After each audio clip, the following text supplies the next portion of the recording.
তো আজকে আনছিলাম আমার এক বড় ভাইয়ের বাড়ির থেকে কচ্ছপ ২ টা। তারা বাসা চেঞ্জ করবে এইজন্য কচ্ছপ ২ টা হচ্ছে গিয়ে দিয়ে দিবে। কারণ ওই বাড়ি জায়গা নেই।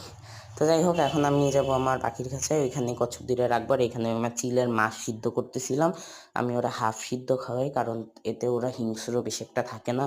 তো এখানে চিল বসা আর এটার ভিতরে চিন্তা করছি ওই কচ্ছপের সেটআপ রেডি করব। তো এর জন্য লাগবে আমার এই গামলাটা। তো ১ম এ গামলার জিনিসগুলা এতে উঠায় রাখবো আর এই গামলাটা ইউজ করবো এখন এই ৪ সাইড দিয়ে। তো এইখানটায় হচ্ছে গিয়ে এটা নতুন গামলা কারণ এই গামলাটা ফাইটে গেছে। তো এখন এতে পানি ঢেলে নিছি আর সাইডে আর কিছু গাছ এড করে দিছি। আর এখন ওই ২ টারে ছাড়ার পালা এর ভিতরে। তো এই হচ্ছে গিয়ে ২ টা কচ্ছপ। তো আমি এখন এর ভিতরে ছাড়বো আর কেমনে যেন এই গাপ্পি মাছটা চইলা আসছে এতে। তো এদের ছাইড়া দেওয়ার পরে মনে পড়লো যে কচ্ছপদের সবথেকে ইম্পোর্টেন্ট জিনিস তো গাছ। তো ওর জন্য এই গাছটাও আনছি। আর এই গাপ্পি মাছটা এখানে ভাসাভাসি করতেছে আর এইখানে আরেকটা গাছ এড করে দিছি।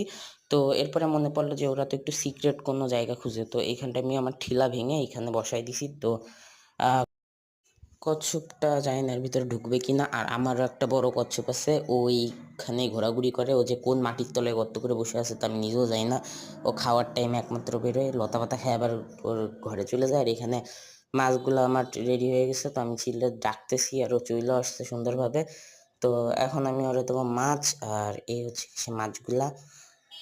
ও মানে এতটা ফ্রেন্ডলি হয়ে গেছে যে ও এখন কামড়ায় না বা কিছু করে না। আর এইখানটায় ও এমন মোটার মোটা হইছে যে দাঁড়াইতেই পারে না। পুরা পুড়ে যায়। তো এখন এই যে মাছ একটা নিছে, নিয়ে সে দাঁড়ানোর জায়গা খুঁজতেছে। তো পেয়ে গেছে এখন সে খায় এই মাছটা। তো এই যে সে মাছ খাচ্ছে খুবই ভয়ানকভাবে। তো আজকের মতো